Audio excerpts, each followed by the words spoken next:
that they went through Brain Esports, getting that was 2-0, right, for against them, and that is something to note for Omega. But meanwhile, for Blacklist International, they've been doing very great as well on their own respective bracket. Well, we could make a reference probably on the first time they meet, but that was the very first week of the regular season, which is somehow we cannot be able to do a reference on that because the meta that like 2 months ago was way different right now. Yep. And as we can see right here, ladies and gentlemen, we will head on to game number 1. Draft is on Blacklist International here with that Hilda ban, Esmeralda, and the Barretts alongside it. And for the side of Omega, it's going to be Natalia, Selena, and the Khaled. Yes, that's gonna be a no-brainer for Blacklist International. Whenever Uranus is open, they definitely gonna first pick it. And it looks like Dexter will be the one to be replaced here by Killer. So this is a very this is a surprise factor indeed for Blacklist, pulling off their 6th man just right onto the playoffs. This could also be, what do you think? This could be a risky play as well for them since I mean, Killer didn't play a single match, rather a series for the whole regular season, and suddenly he's gonna be playing for a knockout round. Well, I think for Blacklist International, they're just trying to, they tried to find another setup for their team. This could cost them. Yes, this is a double-edged sword. It can work against the enemy, and it can work against you. And getting one loss in this playoffs is a big thing. It gets into your head. It is. It is. It gets into your head. That's for sure. And that, yeah, I don't want to think about how will Killer feel if they might probably lose this one. But of course, that's not gonna be the mindset that he has right now because he aimed here. He was part of the team because he wanted to win and he actually deserves to be in the team. Now, going back into the draft, I'm really liking how Blacklist International is proceeding. They do have here one of the support that's very explosive during the early game, which is the Farsa, and also an insurance to be able to hold on the lanes in case something happened during the early to mid game and you are actually turtling it out onto the late game. And meanwhile, this is a very different type of strategy coming from Omega, getting that Alice on the very 3rd pick for them. And you know what? I just have to put it out there right now. The boot camp or the place where Blacklist International is playing, it looks like a set from a sitcom. Now that I have that all out of the way, just put it to the farthest. Just put it to the farthest corner, Rob. All right. Let's go back to Omega. Omega here, they pick the Alice on the 3rd slot. You don't see that. It is. You don't see that every day. Yes, it is. It is. I mean, there is no. I'm not saying there's no point on picking it on the 3rd, but they might be trying to hold on to their situational picks. We haven't seen an Hadji hero here, but Hadji been doing well with the Roger in the couple of weeks of the regular season, but still they're banning heroes for Hadji here, and the only ones open is gonna be the Lancelot or Claude if they may want to do that. So I guess it's gonna be a Lancelot. What do you think? It's going to be very risky if you go for a Lancelot right now, but it is the possible pick onto the side of Omega. Like Omega here, they don't really have that support hero. They might want to go for that. I mean, in terms of the carries, I think Blacklist International just secured their mid lane, their jungler. So they're fine in that department. If they pick a support right now, it wouldn't really hurt them as well. And they will go for that. Because when you think about it, you have the Farsa on the other side, you have the carry on the other side, and that's the only things that are lacking for you. So there's no deny pick. If they even deny the carry, that's going to be a very greedy setup for Blacklist International, and that could cost them in the long run. Oh. That was a diggy, and Blacklist International is one of the teams who didn't even try to utilize the Digi meta that was brought up by Aura. Okay. you really have to look out for this certain setup that Blacklist International is doing. This is going to be a Diggy and a Farsa support combination.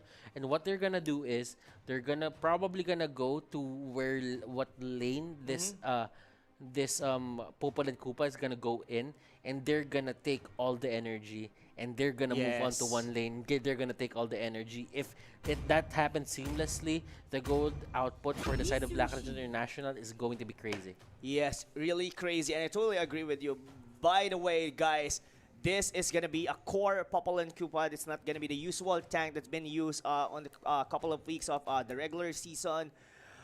The Digi is really gonna be canceling a lot of crowd controls coming from Omega. They could be able to run for the ultimate coming from the this Alice that's gonna be going in together with the Black Dragon. That's gonna disrupt the way or the formation for the side of Blacklist International. This is very interesting, specifically for the draft of Blacklist. I really want to see how they could be able to pull this one off. Yeah, and you just have to know how things are gonna go here onto the side of Omega. I mean, this is a very interesting draft coming out from Blacklist International, and I feel these kinds of drafts are just one-offs. Like, you can pick it right now to surprise someone, but after that, if they see the Yes. strategy happen, it's not gonna work on them the second time. This feels so cheesy, and this certain draft that you have on your side feels so traditional. Yes, definitely. This is gonna be a cheese strategy coming from Blacklist International, but it's still Omega that they're going against the team that somehow on their interviews they don't want to face, but the fate is given them, or rather the destiny that they have to face their greatest fear, which is Omega. And this is the time for them to prove that they could be able to win against this team. Remember, Michael Jordan said on his inauguration speech, the last line, fear is somewhat of an imagination. It really just sets you up to your limits when it's not even your limit in the first place. Oh. That's not word per word, but you know what? That's really something that you really have to think about if you are Blacklist here. It is. If you can get over your fear, then after that, that's going to be a smooth sailing ride for you. Exactly. Well, very well said, Butters. And together with what you've said, you've already see how Blacklist is going to be proceeding. Look at that. Energy Shield. Almost less than a minute there. It's already been half HP, and they could be able to chip everything for this point, and that's going to be a gold. And- I mean, a gold. Yeah, and this Yuzhong cannot go there. Look at the pressure that they're doing here. And it doesn't even matter because two people are hitting that turret. And they will actually try and go for that engage. Eson here will be the first blood and the pressure is on. But while everything is happening, Omega cannot react that easily. Because you know what? There are still other lanes that Omega needs to look out for, especially on that Uranus and on that Hellcurt. Yes. Is there a way that this Diggy would try to do the strategy? I don't no, think so. No way. I Yes. don't think so. I mean, if he actually gonna do it, that's gonna bolster Omega in terms of getting their items fast and quick, and it's something that you don't want for Blacklist as a Blacklist International. But yeah, I guess this Popol and Koopa is doing great here onto the top lane, and so does Full Clip. I mean, he's left unscathed, and he can be able to get farm, and it's look only at this. Killer. Look at the rotation that is happening onto the top lane. They want to fight this as much as possible, and they're just controlling Kurt TZ. Ladies and gentlemen, that is the gold lane up top. Remember, the bottom lane has the scrolls on the cannons, and the gold lane has the gold on the cannons. And there is going to be first turret down onto the side here of Omega. Yes, though there's a return kill for onto the bottom lane Butters, is that I think it's totally worth it. I mean, Killer sacrificing himself just to get all the minion waves on down to the bottom lane for his tower not to get chipped down, or at least get the energy shield. So far, the gold lead is just minimal, like 500, but there's an ulti coming from Eson, and still he can't be able to go out. Now, it's the lane has been shifting now, Butters, and Yeah, we've it's, seen. it's shifting as we've said. Now that the turret up top is okay, the gold lane is still there. The gold buff on that certain lane is there. Uranus can get the last siege creep on that area. The last gold creep on that area. As you can see here, Killer will want that, but with this as well, Aqua will be getting the extra XP. Yes. Now they can take that out even without the shields. If that's fine. Yes.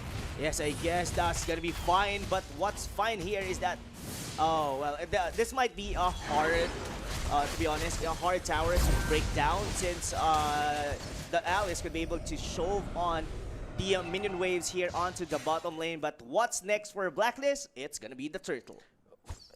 Objectives after objectives. This is high objective take composition.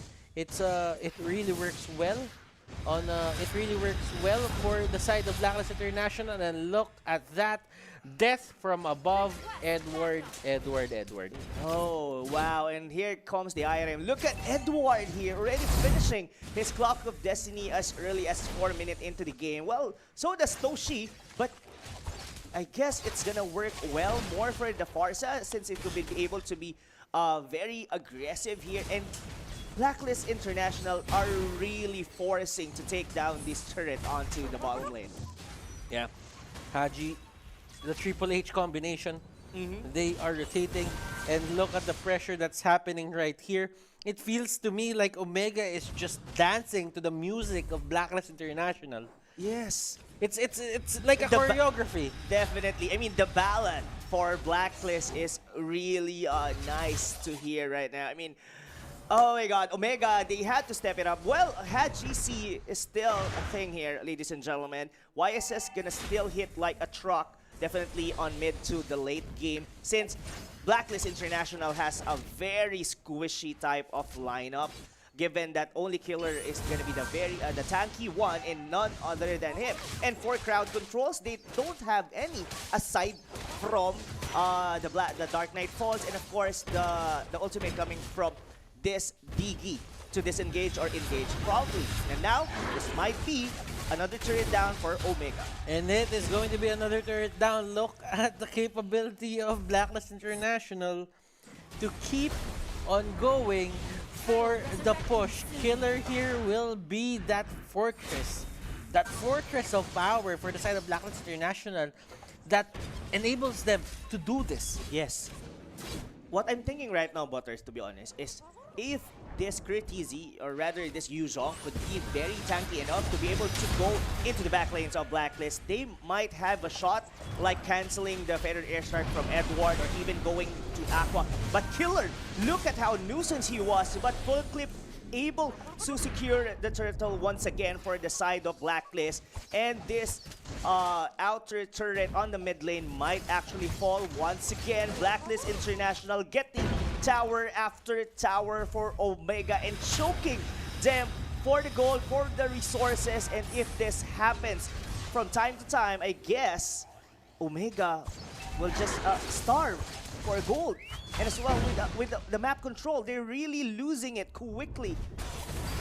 And this is a new take on playing Mobile Legends. It is. On Project Next. This is actually a new take. Blacklist International did prepare a lot for this game. Number one, putting out Killer right there. This is something unexpected. Number two is the way they draft. They somehow already figured it out that this is going to be working against Omega. And they studied hard for this one. Looking at it, they don't even have a tank. Well, It is. a dedicated tank. I mean, Killer is way too tanky as well. But one of the things that Killer does is deal significant amount of damage as well. So Yeah. that means it's a perfect mixture of your damage reduction, and it's a mixture of getting that magic power going on your side as well. Exactly. I mean, yes, it's going to be a tanky Uranus, but you cannot really count him as a tank because he doesn't even have a crowd control. Yes, he do have here a stun on his dash, but just very minimal, like less than a second stun, and that's not gonna cut it for the side of Omega. But what he's actually doing right now is he can be able to give vision like this one. No one from the side of Omega would want to bring down this Uranus just because they can. And they can do anything. When they commit on killer, then that means you have to eat the failed airstrike. Exactly. Exactly. And what's nice here as well for the side of Blacklist is that they do have these traps coming from Aqua that's giving them a lot of vision. They really know when and where Omega are gonna do their engagement. And from this point forward, I guess Blacklist International just waiting on to the Lord. They could be able to take it down or probably get a pickup. And yes, but Toshi still is working its way. Look at Killer. He's actually been dancing around. Yeah, he's just he's waiting for the right time where his regeneration is gonna come up. He goes back when he regenerated already, and he feels like that he's playing with fire there. It is. But while everything of this is happening, they force out Toshi to go back, and that means the lane is gonna be shoved. Yes. Onto the bottom lane. Now, looking at the net worth here, Rob. Yes. Look at it. What do you see? Are there things that we need to look at here that would make this significantly a Blacklist International game at this point? I guess we've seen that Hadjisi, yes, he actually has the BOD. So does Curtisi with the Bloodless Axe and as well with the Queen Swing. But aside from that, they don't. Well, Toshi do has his Clock of Destiny and Lightning Truncheon, I guess. But it's still not enough. And this is something as well for the Omega right now. They do have an execute on the Yuzhong, and he actually doesn't have any kill. This only means that if he's not performing onto this game, it's because Not is not good, because he cannot be able, or the team is really holding it because they can't find the right time, or rather the execution, to get on here on Blacklist International.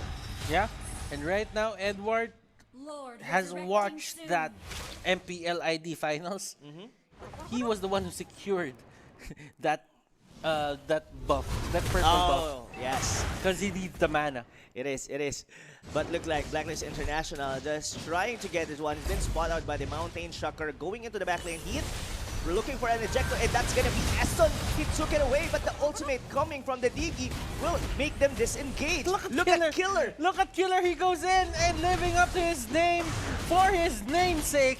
Ladies and gentlemen, Killer here going 1v5. But that won't work on your favor because MOBAs don't work like that, boy. Yes, there's no one as strong as 5-man team. Yes, you are tanky. You're one of a Uranus, but you cannot be able to hold 5 heroes here for Omega. That's slightly a miscommunication because we've seen 4 members of Blacklist International already disengage right after the ultimate from the Digi, and it's just Killer just going on, and he actually tried to kill Hit with no avail. I just have to put this away on my side as well. If you reverse Eson, it spells nose. Oh, yes. Well, guys. I just have to get it out of the way, too. Did you get it? Okay. I guess our viewers didn't even recognize that. And probably. it's you, voters, just Probably. the one who will be able to get that pun. But now, ladies and gentlemen, this is a very low kill game. This 2 out of 3, but look at the gold gap. That's a 5,000 lead for Blacklist International. But this is where Omega shine best, late game. Their heroes are capable to scale, definitely. Yuzhong, even Toshi, Hadjizi. I'm actually, baffled about this certain lineup that Blacklist International did. It looks like a run and gun setup. I'm not seeing the potential of this certain setup where they can actually win it into the late game. Yes. Like, there's no late game potential for me at this point. I mean, yes, Popol and Koopa is a marksman, but this is not your traditional marksman. Indeed. And this is something to note as well for Blacklist International, that they do have this something like a ticking time bomb that they need to close the game or at least get a pickoff and get the Lord. If this just goes on, even with a 5,000 lead, they're gonna cap at around 50,000. Meaning to say, regardless, all the towers or the inner turrets here for the side of Omega has been taken down at 50,000 gold. Both of their cores already had the items that they need to pull up the late game. And all the leads that Blacklist International have right now will just vanish. A very cheesy way to play, I had to say. I think Omega, Super, ultra cheesy. Omega definitely knows their win condition here, guys. Yeah, they should just clear the waves. Do not let Blacklist International get everything and they want, and just try to control the game as much as possible. And there comes a Winter Truncheon. Look at this, ladies and gentlemen, and that is going to be full clip going in and taking the life of Toshi here. Yes. Toshi will go down. Courtesy going for the Black Dragon form. He could deal any more damage. Oh my, yes, they did kill Toshi, but it was able to go away. But I guess this is going to be the best timing for Blacklist International to take down this Lord. Will this Omega, can they be able to contest this one, Butters? This is going to be interesting on how Omega will face this head on. Because the thing Blacklist International doing right now here is they're just playing the keep away game. Yes, the keep away game, but Toshi is not here. Again, Mountain Shocker might actually get a last hit, but Full Clip will be the one to take that. I mean, Lord. Mountain Shocker, even 3 of those, Retribution still is best. Definitely. That's around 2,000 plus of damage. Yeah. That's 600 to 2,000. That's a range damage for Retribution. And still, I think, more guaranteed way to get the Lord at that point. But, well, there's no way for Haji to be able to get near to do his Retribution as well. Look at that. That for S. Oh! Ejector. But the damage. Look at the feathered airstrike hitting like a truck for the members of Omega. But Lord was been taken down just right before it hits the base turret here on the mid lane for Omega. Still, Blacklist is International going in the bottom lane. And they try to poke the hell out of Heath. Heath will go down. They take down one person onto the top lane. There is a push happening with Uranus. And right now, Omega is spread out through their base. Blacklist International. What kind of cheese is this? Oh. Is this Parmesan? Is this mozzarella? I don't know. This is like 4 cheese. This is the cheese that you will never forget, Butters. It's just like the one on Christmas that you're only gonna see it once. The cheese ball. The cheese balls. You're never gonna see it the whole time of the year, but this is the right moment, the right timing to place it onto the table of Omega, and it's about to chew them up. I mean, look at that. They already lost all their base turrets, and they're just holding on their base right now. And they go in. They actually use the ejector, but Killer just way too tanky. Look at this. Edward dealing so much damage at this point. They want to end this. They go straight for the base. And yes, Blacklist International with a 4 cheese pizza strategy. Yes, that was very cheesy indeed, Butters. But, oh wow, Killer